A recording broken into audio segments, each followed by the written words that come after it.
سب کچھ ہو بیوی نہ ہو تو تنہائی کا احساس مار دیتا ہے۔ اس سے ایک اور مطلب نکلتا ہے کہ لباس کے بغیر ایک لمحہ گزارا نہیں۔ سارا دن پانی نہیں پیتے ہیں نا، اب میں بیان میں پانی پی رہا ہوں، لیکن 16 گھنٹے تو گزارے ہیں نا، پانی نہیں پیا، کھانا نہیں کھایا، 16 سیکنڈ لباس کے بغیر گزار سکتے ہیں؟ بولو۔ کوئی بھی کمرے میں نہ ہو، تم تنہا ہو، تم کپڑے اتارو تو تم اپنے آپ کو عجیب فیل کرو گے، تم خود اپنے آپ کو چادر میں چھپانے کی کوشش کرو گے۔ ان لباس ایک ایسی زبردست ضرورت ہے بلا دلیل کہ تم تنہا کمرے میں بھی کپڑے اتارو تو تم اپنے آپ کو عجیب سا محسوس کرتے ہو۔ اس سے پتہ چلا کہ بیوی کے بغیر کوئی زندگی نہیں ہے اور خامد کے بغیر عورت کی کوئی زندگی نہیں ہے۔ یہ ہمارا بدبخت معاشرہ ہندی کہ کسی بچی کو طلاق ہو جائے وہ گل سڑ کے مر جاتی، اس کی شادی نہیں ہوتی۔ کوئی جوان بچی بیوہ ہو جائے وہ سسک سسک کے مر جاتی، اس کی شادی نہیں ہوتی۔ کوئی 40-50 سال کا ہو جائے مرد، اس کی بیوی مر جائے، کوئی اس کو لڑکی دینے کے لیے تیار کوئی نہیں۔ اور لباس کا لفظ بتاتا ہے کہ شادی کے بغیر انسان ننگا ہے، اور ننگے انسان کا کوئی کہیں بھی گزارا نہیں ہے۔ لفظ لباس بتاتا ہے کہ ہم اس چیز کو رواج دیں کہ شادیاں ہوں، بیوہ کی شادی ہو، مطلقہ کی شادی ہو، کوئی کس کی بیوی مر جاتی ہے۔ حضرت ابن مسعود کا فرمان ہے اگر میری موت میں 10 دن باقی ہوں تو بھی میں شادی کر لوں گا اگر میری بیوی مر جائے تو۔ ابو ہریرہ کہتے ہیں اگر میری زندگی میں 7 دن باقی ہوں اور میری بیوی مر جائے تو میں 1 ہفتہ بھی شادی کے بغیر نہیں رہوں گا، میں شادی کر لوں گا۔ تو ہم ایک ہندی معاشرے سے متاثر ہیں جہاں بیوہ کی کوئی سنوائی نہیں، مطلقہ کی کوئی سنوائی نہیں، اور کوئی جوان بھی 2-4 بچے ہیں اور بیوی مر جائے تو اس کی کوئی شادی نہیں ہے، وہ سسک سسک کے وہ بلک بلک کے زندگی گزارتے ہیں۔ ہم لوگ اس کو رواج دیں۔ لباس، لفظ لباس بتا رہا ہے کہ جیسے لباس کے بغیر ایک لمحہ آدمی چین سے نہیں بیٹھ سکتا، ایسے ہی اس رشتے کے بغیر زندگی میں کوئی خوبصورتی نہیں، کوئی حسن نہیں۔ میں نے جیسے کہا لباس سب سے قریب ہے، تو اس کے بعد بیوی کا حق سب سے پہلے آ جاتا ہے۔ ماں باپ کی طرف سے زیادتی آئے تو تمہارے ذمے ہے اپنی بیوی کو بچاؤ، اللہ کے واسطے اپنی بیویوں کی حفاظت کرو۔ ہاں تمہاری بیوی کی طرف سے زیادتی آئے تو اللہ کے واسطے ماں باپ کی حفاظت کرو۔ تو اس کا مطلب یہ نہیں کہ تم ڈنڈا اٹھا لو، اپنے اخلاق ایسے بناؤ، سپرنگ بن جاؤ، سپرنگ جو فریشر سے کو قبول کر کے دب کے نیچے چلا جاتا ہے۔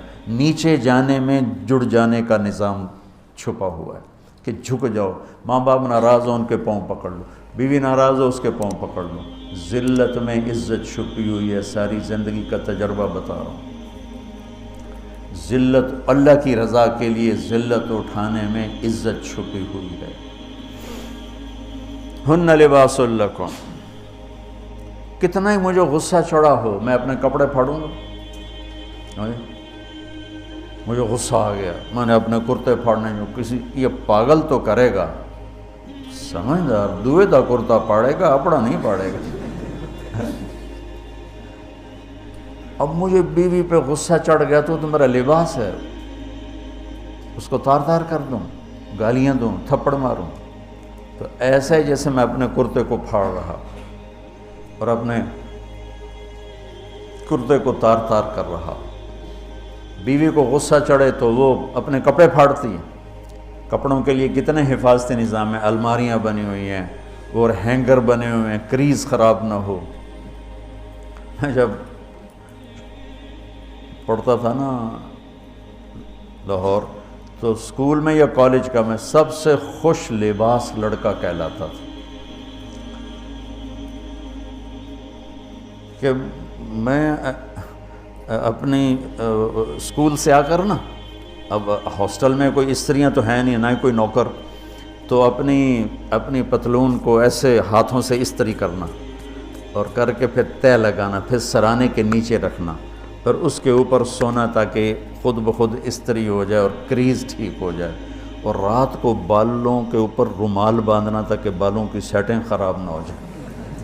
کیونکہ میں نے بال بنوائے تھے وحید مراد کٹ بال، 2 فلم سٹاروں کا ہیئر کٹ چلا، ایک دلیپ کمار کا، ایک وحید مراد کا۔ تو عام جو تھے نا بال کاٹنے والے، وہ 8 آنے لے کے بال کاٹ دیتے تھے۔ وحید مراد کٹ کے لیے 5 روپے لگتے تھے۔ 5 روپے اس زمانے میں بہت بڑی دولت تھی، جب ڈالر 1 روپے کا تھا۔ 5 ڈالر کتنے ہو گئے ہیں جی؟ 500 سے اوپر ہے اب۔ تو یوں سمجھو کہ وہ 5 روپے دے کر وحید مراد کٹ بنتا تھا، تو پھر میں وہ اوپر رومال باندھتا تھا کہ سوتے ہوئے میرے بالوں کا ہیئر سٹائل خراب نہ ہو جائے۔ ایک چھوٹا سا بچہ ہے لیکن اپنے لباس کو کیسے حفاظت کر رہا ہے، کریز ٹھیک کر رہا ہے، سرانے کے نیچے رکھ رہا ہے اور اس کو صاف ستھرا رکھ رہا ہے۔ ہم کھاتے ہوئے کیا کرتے ہیں، آگے اگر کپڑے نئے پہنے ہوں تو آستینیں چڑھا لیتے ہیں کہ کہیں کوئی شوربہ کچھ سالن ادھر نہ لگ جائے، ادھر نہ لگ جائے۔ میں جب بھی بیٹھتا ہوں تو میری بیوی کہتی ہے آستینیں چڑھاؤ، آستینیں چڑھاؤ، لگنا چاہے۔ اور آگے ہم کیا کرتے ہیں، تولیہ رکھتے ہیں، نیپکن رکھتے ہیں، رومال رکھتے ہیں۔ بڑے بڑے ہوٹلوں میں جاؤ تو پہلے وہ ساتھ رکھا ہوتا ہے کہ کوئی کھانے کا ذرہ گرے، سالن کا کوئی قطرہ گرے تو آپ کے کپڑے خراب نہ ہوں۔ ہم کیچڑ میں جا رہے ہوں تو ہم اپنے پاؤں گندے کر لیتے ہیں، کپڑے گندے نہیں ہونے دیتے۔ اپنے شلوار اوپر کر لیتے ہیں، پتلون اوپر کر لیتے ہیں، پاجامہ اوپر کر لیتے ہیں۔ تو جب کہیں سے کوئی آنے لگے ایسی ناگواریاں تو اپنے اوپر لے لو، بیوی پہ نہ آنے دو۔ ہم کپڑا بچاتے ہیں یا پاؤں بچاتے ہیں؟ کپڑا بچاتے ہیں، شلوار اوپر ٹانگ لیتے ہیں، کرتے کو یوں سمیٹ لیتے ہیں۔ تو جتنا کیچڑ ہے حالات کا، واقعات کا، اخلاق کا، وہ کیچڑ اپنے اوپر لے لو، بیوی کو بچا لو۔ اور بیوی کیا کرے، وہ جتنا کیچڑ ہے حالات کا، واقعات کا، ناگواریوں کا، اپنے اوپر لے لے، خامد کو بچا لے۔ لباس کا اور کیا کام ہے، یواری سواتکم، یہ تمہارے عیب چھپاتا ہے۔ تو میرا کام کیا ہے، میں بیوی کی کمیاں چھپاؤں، ڈھنڈورا نہ پیٹوں۔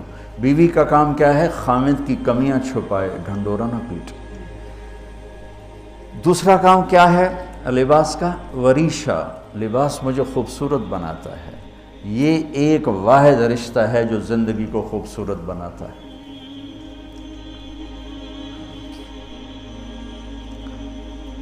ہن لباس لکم انتم لباس لہن۔ تو لباس کیا کرتا ہے، زیب و زینت۔ لباس کیا کرتا ہے، عیب چھپاتا ہے۔ لباس کیا کرتا ہے، خوبصورت بناتا ہے۔